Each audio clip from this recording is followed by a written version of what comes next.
Hello guys, today we are going to presentate about a translation method. Before that, what is translation method? According to Molina and Hustado Alpier, translation method is defined as the way of particular translation process is carried out based on the translator objective. It is a global option that affects the entire text. The translation method refers to overarching approach chosen by the translator to fulfill the aim of the translation project. And for the first thing, we have adaptation method. Adaptation involves replacing a source text cultural element with a different one that is more familiar or appropriate for the target culture. It focuses on the cultural environment rather than just the language. This means that adaptation focuses not only on linguistic equivalent, but also on cultural appropriateness. To make it clearer, let's look at an example. The word baseball in English might be translated into football in Spanish. This is because baseball is not as culturally dominant in Spanish-speaking countries as football is. So the translator replaces the original concept with something more relatable for the audience. From an analytic perspective, adaptation works at a cultural and semiotic level. It goes beyond word for word translation and instead aims to create the same communicative effect or emotional response in the target audience. In the other words, even if the words are different, the impact on the audience should be similar.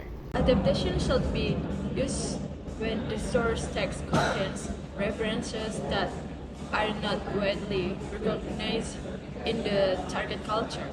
However, caution must be taken when dealing with elements that have historical or cultural significance, as modifying them might lead to misinterpretation.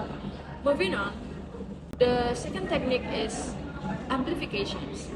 Amplifications involves the addition of information in the target text to make implicit meanings more explicit. So for the example, the word Ramadan can be translated as a Ramadan. So the Muslim month of a fast. So here's the translator and some explanation help the reader who may not be familiar with the term. So amplification is actually the opposite of reduction, which remove the information. So this technique is especially useful when the audience lack a background knowledge about certain culture or contextual references. And however, it is important to distinguish between a necessary amplification and unnecessary paraphrasing. So adding too much subjective or irrelevant information can reduce the accuracy of the translation. For the next one, I'm going to explain about borrowing technique. So it is a technique of taking a word or expression directly from the source language and using it in the target language.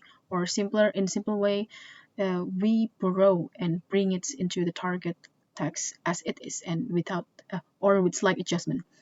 And there are two types of borrowing. The first one is pure borrowing and the second one is naturalized borrowing. Pure borrowing is a word taken exactly the same from another language without changes. I give an examples.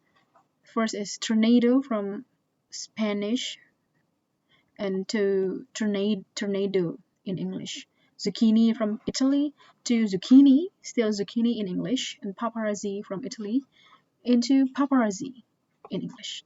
Second one is naturalized borrowing, and it's likely adapted to fit the phonetic or spelling norms of the target language. Example, business in English to business in Indonesia. University from English to Universitas Indonesia. Communication from English to komunikasi in Indonesia. So for the analysis is the main difference is in how the word is used in the new language. Pure borrowing keeps the original form exactly the same as in the source language. Meanwhile, naturalized borrowing changes the word so it fits the spelling and pronunciation of the target language, which is what Newmark called naturalization. This matters. This matters because translators choose different strategies for different reasons. Borrowing is usually used in two situations. First, when there is no equivalent word in the target language, especially for technical, scientific, or modern terms. Second, when the translator wants to keep a foreign feeling in the text so the original culture is still visible to the reader. The recommendation for the techniques is this is useful when there is no equivalent word in the target language or when the translator wants to keep a foreign feel in the text.